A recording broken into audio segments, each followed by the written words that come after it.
વિશ્વ પ્રસિદ્ધ યાત્રાધામ અંબાજી ખાતે આયોજિત ત્રિદિવસીય 51 શક્તિપીઠ પરિક્રમા મહોત્સવ 2026ના અંતિમ દિવસે ભક્તિ અને શ્રદ્ધાનો અદ્ભુત ત્રિવેણી સંગમ જોવા મળ્યો।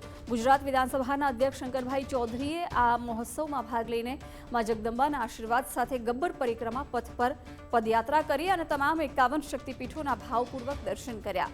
તેમની હાજરીથી લાખો શ્રદ્ધાળુઓનો ઉત્સાહ અને ઉમંગમાં અનેરો વધારો થયો। આ પ્રસંગે અરવલ્લી જિલ્લાના બાયડ તાલુકાના ગણેશપુરા ગામના દિવ્યાંગ શ્રદ્ધાળુ દિલીપસિંહ રાજપૂતે 2.8 કિલોમીટરની પરિક્રમા પૂર્ણ કરી અને જણાવ્યું કે તેમને બિલકુલ થાક લાગ્યો નથી। વિધાનસભા અધ્યક્ષ શંકરભાઈ ચૌધરીએ જણાવ્યું કે મા જગદંબાનું હૃદય બિરાજમાન એવા અંબાજી ધામમાં ગબ્બરની પરિક્રમા કરવી એ અલૌકિક અનુભૂતિ છે। સફાઈ કર્મચારીઓની કામગીરીને બિરદાવી તેમને પ્રોત્સાહિત કર્યા તેમજ જય જલિયાણા કેમ્પમાં શ્રદ્ધાળુઓને પોતાના હાથે અલ્પાહાર પીરસીને સેવાનું ઉમદા ઉદાહરણ પૂરું પાડ્યું।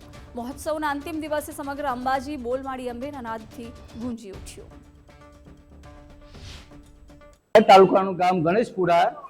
હું અહીંયા માતાજીના ધામે પરિક્રમા કરવા આવ્યો છું અને મારા શરીરને કોઈ તકલીફ હાનિ જેવું નથી અને મને કંઈ થાક જેવું લાગ્યું પણ નથી અને અપંગ થતો હોય હું અહીંયા પરિક્રમા કરી શકીશ।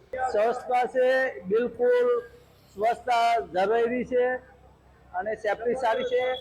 માઈ ભક્તોમાં અનેરો ઉત્સાહ જોવા મળી રહ્યો છે।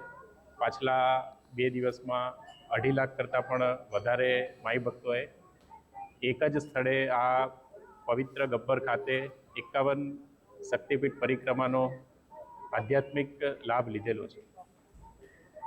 આ 3 દિવસ મેળાની જેમ શક્તિપીઠ પરિક્રમાનો મહોત્સવ ઉજવાય છે, પણ આ પરિક્રમા તો ગબ્બર પર્વતે અવિરત ચાલુ રહે છે।